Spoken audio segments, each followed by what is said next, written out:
Rowdy sheeter, gangster, మాజీ naxalite Nayeemuddin encounter తర్వాత విచారణలో ఒక్కొక్కటి వాస్తవాలు వెలుగు చూస్తున్నాయి. రోజుకు ఒక్కొక్క విషయం బయటపడుతోంది, ఒక్కొక్క విషయం సంచలనం కలిగిస్తుంది. ముఖ్యంగా అతను అక్రమ ఆయుధాలు, అక్రమ ఆస్తులు, లేకపోతే వందల కొద్ది వేల కొద్ది ఎకరాల డాక్యుమెంట్లు, లేకపోతే పసిపిల్లల మీద లైంగిక వేధింపులు కూడా, అలాంటి నీచాతి నీచమైన పనులు కూడా ఒడిగట్టాడా? ఈ నేర ప్రవర్తనకు సంబంధించిన యాంగిల్ ఒకటైతే, రాజకీయ నేతలు, కీలకమైన ఐపీఎస్ అధికారులు, చోటమోటా పోలీసులు, చోటమోటా నేతలు, వీళ్ళతో సంబంధాలు, ప్రస్తుతం అధికార పక్షంగానే ఉండి గతంలో ఉన్న ప్రభుత్వాలు లేకపోతే ఇప్పుడు విపక్షాల్లో అందరికీ దాదాపు నయంతో సంబంధాలు ఉన్నాయా? ఈ యాంగిల్లో రోజుకు కథనాలు వస్తున్నాయి పత్రికల్లో. మరి కేవలం ఈ డైరీలో పేర్లకి లీకులకు మాత్రమే పరిమితం అవుతాయా, లేకపోతే ఈ పేర్లు బయటకు వచ్చి బడా చేపలు బయటపడతాయా? యాంగిల్ ఒకటి మాట్లాడాల్సిన అవసరం ఉంది. మరోవైపు రిజర్వేషన్లకు సంబంధించి ముఖ్యమంత్రి నిన్న కీలక నిర్ణయం తీసుకున్నారా? ముస్లింలకు తమిళనాడు తరహా రిజర్వేషన్లు వర్తింపజేయాల్సిన అవసరం ఉంది, అలాగే ఎస్టీలకు రిజర్వేషన్లు పెంచాల్సిన అవసరం ఉంది. మరోవైపు ఒక వెనకడుగు పడిందా? రాజ్యాంగపరమైన ఇబ్బంది సంబంధించి గతంలో ఎస్సీల్లోంచి కొన్ని కులాలని తొలగించిన దాని మీద ఇవాళ హైకోర్టు స్టే ఇచ్చింది. నిన్న దీనికి సంబంధించి మనం మాట్లాడదాం. మనతో పాటు ఇవాళ లైవ్ షోలో జాయిన్ అవుతున్నారు పాల్వాయి రజనీ కుమార్ గారు, తెలంగాణ తెలుగుదేశం ముఖ్య అధికార ప్రతినిధి, బి జనకప్రసాద్ గారు, తెలంగాణ కాంగ్రెస్ ముఖ్య నేత, ఎం రఘునందన్ గారు, తెలంగాణ బీజేపీ ముఖ్య అధికార ప్రతినిధి, నోముల నరసింహ గారు, మాజీ ఎమ్మెల్యే, టీఆర్ఎస్ సీనియర్ నాయకులు.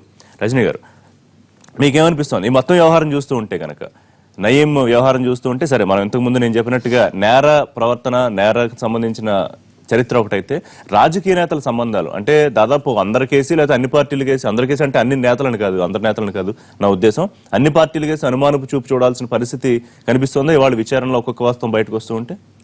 అంటే ఇదైతే అందరూ స్వాగతించాల్సిందే. ఎవరైతే ఈ రోజు చెప్తున్నారు, పోలీస్ అధికారులు ఉన్నారు, రాజకీయ నేతలు ఉన్నారు, బడా వ్యాపారస్తులు ఉన్నారు, అందరికీ నయీంతో సంబంధాలే కాదు, పోలీస్ వ్యవస్థ అయితే పూర్తిగా నయీంని ఒక ఆయుధంగా ఉపయోగించుకున్నారు, వెపన్ లాగా ఉపయోగించుకున్నారు అని చెప్పి పెద్ద ఎత్తున ఈరోజు అన్ని పేపర్లలో కథనాలు వస్తున్నాయి. ఇది గతంలో కూడా తెలిసిన విషయమే.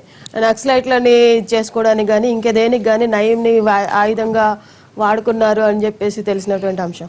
కాకపోతే పత్రికలలో కానీ మిగతా వాటిల్లో కానీ ఇంతవరకు పేర్లు ఏవి కూడా పూర్తిగా బయటికి రాకుండా, ఉమామాధవరెడ్డి లాంటి నిజంగా ఆవిడ ఒక ఇన్నోసెంట్ ఆవిడ భర్త పోయిన తర్వాత ఎప్పుడు కూడా ఆవిడ అంటే మాకు తెలుసు కదా, గత 12 సంవత్సరాల నుండి నేను ఆవిడని చూస్తున్నాను కాబట్టి నాకు తెలుసు, ఎప్పుడు తనేదో తన కాన్స్టిట్యున్సీ తన అంతవరకే. కానీ అట్లాంటి వ్యక్తుల పేర్లు కూడా బయటకు వస్తున్నాయి.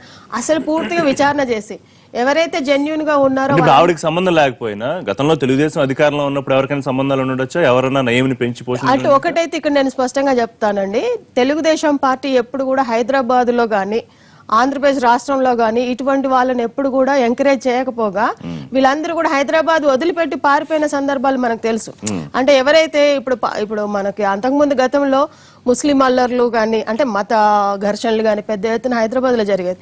ఎప్పుడు అది పూర్తిగా పోయిందంటే ఎన్టీ రామారావు గారు, తెలుగుదేశం పార్టీ, చంద్రబాబు నాయుడు పూర్తి కంట్రోల్ చేసి హైదరాబాద్ ను ఒక శాంతియుతంగా ఉండే విధంగా, వేరే దేశాలు కూడా ఇక్కడ వచ్చి పెట్టుబడులు పెట్టే విధంగా, ఐటీని ఒక ప్రముఖ స్థానంలో తీసుకొచ్చి హైదరాబాద్ ని ప్రపంచ పటంలో చూపించే విధంగా ముందుకు పోయిన పార్టీ ఏదైనా ఉందంటే అది తెలుగుదేశం పార్టీ. సో మరి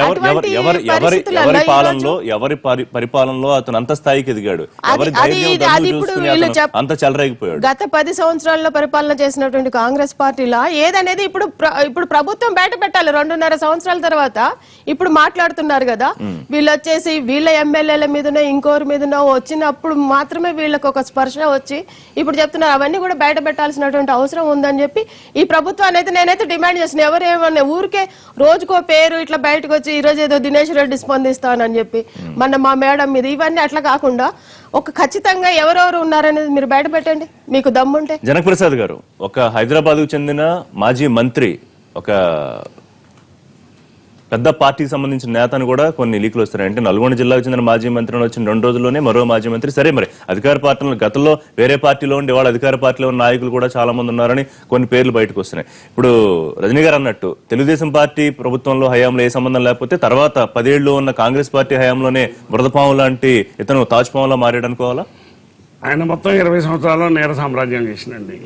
20 సంవత్సరాల్లో 10 సంవత్సరాల్లో టీడీపీ గవర్నమెంట్లో కూడా ఎదిగిండు. ఎదిగిన తర్వాత కూడా కంటిన్యూ అయ్యిండు. అయితే ఇప్పుడు జరిగింది ఏంటంటే, ఇవాళ ముఖ్యమంత్రి గారికి ఒక నివేదిక ఇచ్చిండ్రు, సిట్ అని చెప్పిండ్రు. అందులో 3 మంత్రులు ఉన్నారు, 18 మంది ఐపీఎస్ ఆఫీసర్లు ఉన్నారు, 4 ఎమ్మెల్యేలు ఉన్నారు, 4 ఎమ్మెల్సీలు ఉన్నారు, దాదాపు 42 మంది జూనియర్ ఆఫీసర్లు ఉన్నారని చేసినారు. ఒక విషయం ఏంటంటే, ఎవరైతే నయంతో ఉన్న డ్రైవర్ను అక్కడో పట్టుకపోయి సపోర్ట్ చేసినామంటారు కదా, వీళ్ళందరూ ఉన్నారని చేసిన వీళ్ళని కూడా ఎఫ్ఐఆర్లో పెట్టేది అయిపోద్ది కదా. ఇంకొకటి, సిట్ అనేది చాలా చిన్న సంస్థ. అది ఇంత పెద్ద స్కామ్ని బయటికి తీసుకొచ్చే అవకాశం, ఇంత పెద్ద నేర సామ్రాజ్యాన్ని జ్యుడిషియల్ ఎంక్వైరీ కానీ సిబిఐ ఎంక్వైరీ కానీ ఖచ్చితంగా పెడితే దాని విషయంలో బయటకు వస్తుంది. లేకపోతే మనం ఒకసారి చూసినాం, నోటుకు ఓటు కేసులో కేసీఆర్ గారు ఏమన్నారు, హరహర బ్రహ్మాదులు వచ్చినా కూడా చంద్రబాబు అరెస్ట్ కాకుండా చేస్తాను. చేయగలిగిందా? చేయలేకపోయింది కదా. అటువంటి చేయలేనప్పుడు ఇది కూడా రేపు నీరు కలుస్తారు. అదే అన్న, పేర్లు డైరీలకు మాత్రమే పరిమితం అవుతాయా, లేకపోతే రేపు బయటకు వచ్చే అవకాశం ఉంటుందా? ఇప్పుడు దర్యాప్తు జరిపేటప్పుడు పేర్లు చెప్పలేమని ఒక మాట చెప్తారు. దర్యాప్తు జరిపేటప్పుడు చాలా మందిని అరెస్ట్ చేస్తాను కదా. అంటే బలహీనలో చిన్న వాళ్ళని అరెస్ట్ చేసినప్పుడు వీళ్ళని కూడా అరెస్ట్ చేసి ఎఫ్ఐఆర్ పెట్టి ఎందుకు చేయలేకపోతారు? ఖచ్చితంగా తెలిసిన తర్వాత ఉన్నారని వాళ్ళు చెప్తారు, మేము వాడుకున్నామని చెప్తాను వాళ్ళు. మేము నక్సలైట్లను పట్టుకోవడం కోసం ఇన్ఫార్మర్ వాళ్ళకి డబ్బులు ఇచ్చినామని ఒక ఐపీఎస్ ఆఫీసర్ చెప్పారు, ఎస్ఐబి ఆఫీసర్ శ్రీరామ్ తివారీ చెప్పిండు. అసలు ఆ పద్ధతి ఏంటి? అటువంటి ఎంకరేజ్ చేయడం ఏంటి? చట్టబద్ధమైన ప్రభుత్వాలు చట్ట వ్యతిరేకులను దగ్గర తీసుకొని ఇన్ఫార్మర్ పెట్టుకోవడం అనేది ఏ రాజ్యాంగం ఒప్పుకుంటారా? ఏ చట్టం ఏంటంటే జనప్రసాద్ అందరూ వ్యతిరేకిస్తారు. అంటే మిమ్మల్ని అనట్లేదు, అన్ని పార్టీలు ఖండిస్తాయి, అన్ని సంస్థలు ఖండిస్తాయి. కానీ ఎవరి దన్ను చూసుకోకుండా నయీం అనే గ్యాంగ్స్టర్ ఇంత విచ్చలవిడిగా విస్తృతంగా చెలరేగిపోయాడా? ఎవరిదన్నా ఆఫీసర్ గారు, రాజకీయ పార్టీ కానీ గవర్నమెంట్ కానీ ఎవరైనా కానివ్వండి, ఈ పెద్ద గ్యారంటీయా? ఒక పార్టీ నాయకుడు చేసినప్పుడు అదేమన్నా గుర్తనా? ఆయనకి అది చేసే అధికారం ఉందా? ఆ పార్టీ కాబట్టి చేయొద్దనే అవకాశం ఉందా? ఎవరైనా కానివ్వండి, ఏ పార్టీ ఏం తేడా అవుతుంది? రఘునందన్ గారు, ప్రజలకు రక్షణ ఇవ్వాల్సింది పోలీసులు. ప్రజలు ఎన్నుకుని వాళ్ళకి ఏదో మంచి చేస్తారని నమ్మకం పెట్టుకుని గెలిపిస్తారు ప్రజాప్రతినిధులు. మొత్తం వాళ్ళ పేర్లు వాళ్ళ చరిత్రలు బయటపడుతున్నాయి నయీం మొత్తం పుట్ట తవ్వుతూ ఉంటే. అంటే అదృష్టమో దురదృష్టమో ఈ దేశ వ్యవస్థ లోపల అటు కాకి ఇటు కద్దరు లేకుండా ఏ మంచి పని కానీ ఏ చెడు పని కానీ జరుగుతలేదు. It is an admitted fact. మంచి జరగాలన్నా చెడు జరగాలన్నా ఈ రెండు వ్యవస్థలు ఒక మంచి ప్రధానమైనటువంటి బాధ్యత నిర్వర్తించాల్సినటువంటి స్థానంలో ఉంది. సరే, చంద్రబాబు నాయుడు గారు బెంచ్ పోషించినారా, కాంగ్రెస్ పార్టీ వాడుకుందా, మాజీ మంత్రులు ఆ పార్టీ వల్ల ఈ పార్టీ వల్ల, ఐపీఎస్లు వాళ్ళ వీళ్ళ కాదు ఇక్కడ క్వశ్చన్ అక్కడ. సో ఇందాక జనకప్రసాద్ గారు ఒక వ్యాలిడ్ పాయింట్ రేజ్ చేసినారు. అసాంఘిక శక్తుల్ని, సంఘానికి వ్యతిరేకంగా పనిచేస్తున్నటువంటి శక్తుల్ని ఇన్ఫార్మల్గా వాడుకునేటువంటి వెసులుబాటు ఉందా అని ఒకటి అడిగినారు. 100% అందరూ పోలీస్ అధికారులకి భారతదేశంలో కాశ్మీర్ నుంచి కన్యాకుమారి దాకా సంఘంలో జరుగుతున్నటువంటి తప్పుడు పనుల గురించి తెలుసుకోవడానికి ఒక ఇన్ఫార్మర్ వ్యవస్థను ఏర్పాటు చేసుకోవడానికి వారికి పోలీస్ వ్యవస్థ లోపల చట్టబద్ధత కల్పించినారు. దానికి సంబంధించి ప్రతి సంవత్సరం కోట్లాది రూపాయలు ఎస్పీ స్థాయిలో ఉన్నటువంటి అధికారులకు ఇస్తారు. దాని మీద నిఘా పెట్టడానికి ఇంకొక వింగుని తెచ్చారు. ఆ నిఘాను పరిపుష్టం చేయడానికి గ్రేహౌండ్స్లు వచ్చినాయి. ఇట్లా రకరకాలైనటువంటి వింగ్స్ని పోలీస్ వ్యవస్థ పెంచుకుంటూ పోయింది.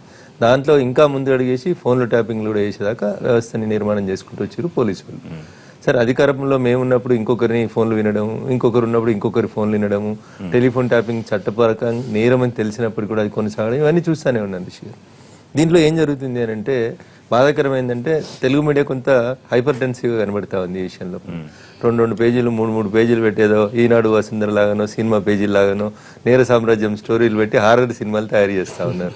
డైరీ మీరు చూడలేరు, నేను చూడలేరు రిషి గారు. అదైతే ఒప్పుకోవాల్సినటువంటి అంశం. పోలీసు వాళ్ళకి సంఘటనా స్థలంలో ఏదన్నా దొరికితే, యాక్సిడెంట్ సంఘటనా స్థలమైనా, మర్డర్ అయినా, రేప్ అయినా, ఇంకో కేసు అయినా, ఏదో ఒక నేరం జరిగినప్పుడు సంఘటనా స్థలంలో మనకి ఏదైనా ఒక వస్తువు దొరికితే ఇండియన్ పీనల్ కోడ్ ప్రకారం 24 గంటల్లో దాన్ని సీజ్ చేసి జడ్జి గారి ముందు పెట్టాలి. దీంట్లో బేసిక్ క్వశ్చన్, నా క్వశ్చన్ ఏంటంటే, డైరీ దొరికిందని అనుకుందాం. సరే, మీడియా రాస్తున్నట్టు డైరీ దొరికింది. ఏడుంది డైరీ? ఎవరి దగ్గరికి పోయింది? డైరీలో పేజీలు ఎటుపోతున్నాయి? కొన్ని పేజీలు ఎందుకు వస్తున్నాయి? అయితే డైరీ ఆధారంగా ఒక నివేదిక చేసి ముఖ్యమంత్రి గారి చేతికి అందించారా? అది మీకు అధికారమే లేదు అని చెప్తున్నా రిషి గారు. అది మీకు అధికారమే లేదు అని చెప్తా ఉన్నా. సంఘటనా స్థలంలో సార్, సంఘటనా స్థలంలో 2 వెంట్రుకలు దొరికితే, కట్ అయిన గోర్లు దొరికితే, తెగిపోయిన ఏ వస్తువు దొరికినా, శరీరంలోని ముక్కలైనా తీసుకెళ్లి వాటిని వెంటనే 24 hours లో డిపాజిట్ చేసి ఫోరెన్సిక్ సైన్సిక్ ల్యాబొరేటరీకి పంపాలి. ఏదో ఒక డైరీ వస్తుంది సార్ ఒక 6 నెలల తర్వాత. డైరీలో మా పేరు, మీ పేరు, నా పక్కన కూర్చున్న నా మిత్రుల పేర్లు రాసి, నచ్చలేదు కాబట్టి మా పేర్లు రాసి పోలీసు వాళ్ళు అఫీషియల్ గా ఇది డైరీ అంటాడు. వాట్ ఈస్ ద శాంక్టిటీ అని అడుగుతా. నేనే వకాలత్ కోటేసుకొని వచ్చినాను అనుకోండి. ఇండియన్ పీనల్ కోడ్ ప్రకారం దొరికిన సంఘటన స్థలంలో దొరికిన వస్తువుని ఎన్ని గంటలలో కోర్టులో ప్రొడ్యూస్ చేయాలి? 24 గంటలలో చేయలే. ఎప్పుడు చేసినావు ఇది? 6 నెలల తర్వాత చేసినావు. దాంట్లో ఉన్న శాంక్టిటీ ఏముంది? అంటే ఒకటి, మొత్తం ఇంత హడావుడి చేసి ఇంత హైలీ ఫోకస్డ్ గా ఉన్న కేసు పెద్దల పేర్లు లీకులు మాత్రమేనా? ఎవరి పేర్లు బయటకు రాకుండా నీరుగారిపోతుందని నేను ఏమంటున్నానంటే, ఈ వ్యవస్థలో ఒక లోపం జరుగుతుంది. మన ఇండియన్ పోలీస్ వ్యవస్థలో ఒక లోపం జరుగుతుంది సార్. ఇతర దేశాల్లో ఫేమస్ గా ఎక్కువ ఇన్వెస్టిగేషన్ బాగా చేస్తారన్న స్కాట్లాండ్ కానీ అమెరికా కానీ పోర్చుగల్ కానీ అట్లాంటి దేశాలలో ఏం చేస్తారంటే ఒక మర్డర్ జరిగింది, దానికి రిషిని ఇన్వెస్టిగేటింగ్ ఆఫీసర్ వేసినారు అనుకోండి, ఆ కేసులో ఛార్జ్ షీట్ ఫైల్ చేసేదాకా వారిని ఆ విధుల్లోంచి పక్కకు జరిపారు సార్.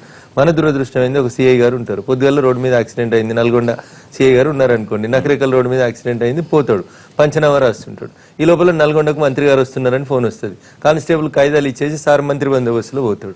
మంత్రి బందోబస్తులు ఉండగా నల్గొండ టౌన్ లో ఏదో మసీద్ కాడ రాళ్ళు రూకున్నారు సార్ అంటాడు, అది అటు ఇటు పెట్టి ఇది టూరుకుతాడు.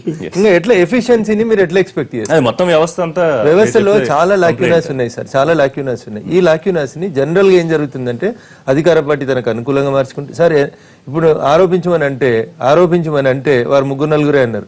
నేను చెప్తున్నా ఒక 25 మంది ఎమ్మెల్యేలు, 10 మంది అన్ని పార్టీలో కలుపుకున్నా 10 మంది శాసన అన్ని పార్టీలో కలుపుకున్నా ప్రస్తుతం ఉన్న వాళ్ళు ఎమ్మెల్యేలు 119 మంది ఎమ్మెల్యేలు, దాదాపు 40 మంది ఎమ్మెల్సీలలో ఒక 25 మంది ఎమ్మెల్యేలు, 10 మంది ఎమ్మెల్సీలు, ప్రత్యక్షంగా పరోక్షంగా ఎర్రబుగ్గ కార్లలో తిరుగుతున్నటువంటి ప్రస్తుతం అధికారంలో ఉన్నటువంటి కొంతమంది పెద్దలు కూడా ఆయనతోటి ఈ రకంగా ఆ రకంగా ఏదో ఒక రకంగా సంబంధాలు కొనసాగిస్తా ఉన్నారు. ఒక్క నిమిషం sir, but you can't establish అంటున్నా నేను, అంటున్నా రిషి మీ నెంబర్ కి ఒక ఫోన్ వస్తుంది సార్, ఆ ఫోన్ ఎవరో ఎల్ఐ పేరు మీద పుల్లయ్య పేరు మీద ఉన్న సిమ్ కార్డ్ నుంచి మీకు ఫోన్ వస్తుంది. How you will establish that it was used by that particular accused అనేది అసలు రాదు, సైంటిఫిక్ గా చేయడం కుదరదు సార్.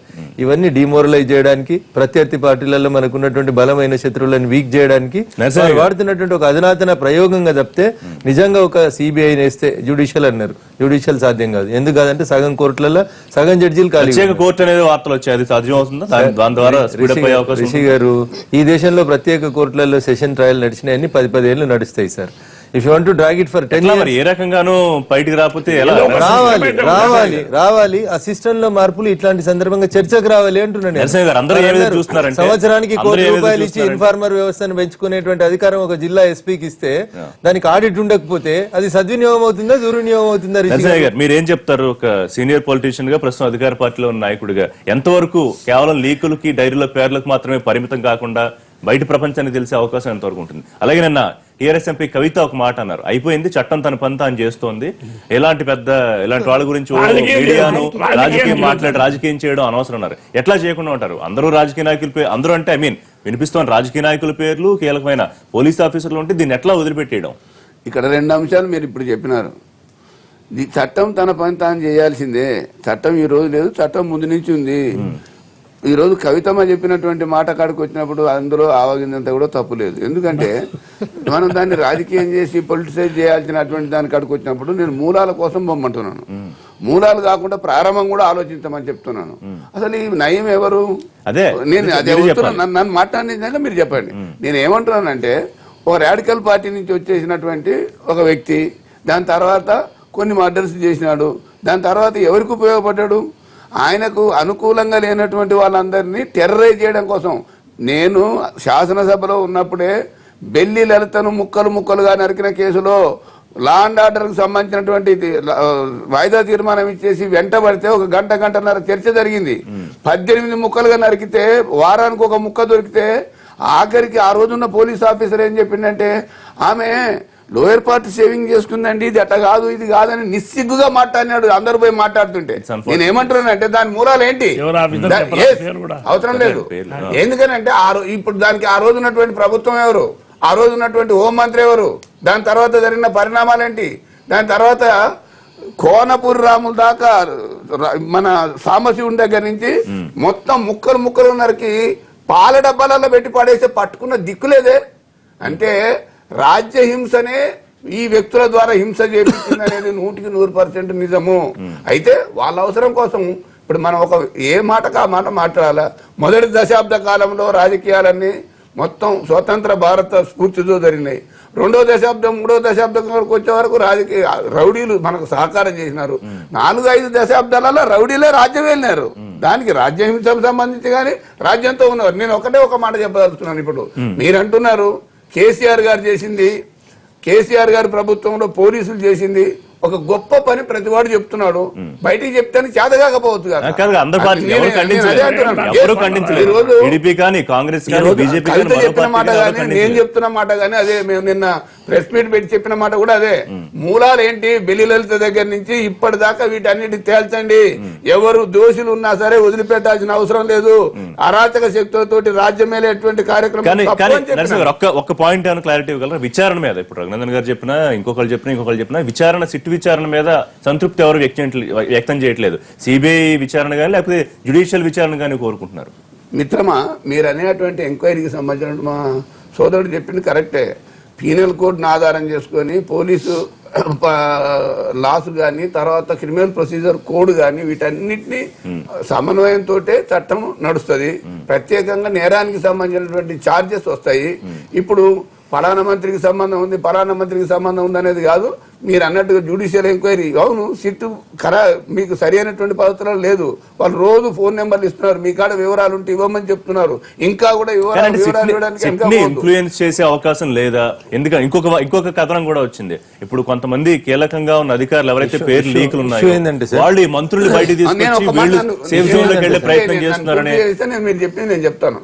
మీరు అనేటట్టుగా ఇంకా కూడా అడుగుతున్నారు. ఇన్వెస్టిగేటింగ్ ఏజెన్సీ వివరాలు ఇవ్వండి.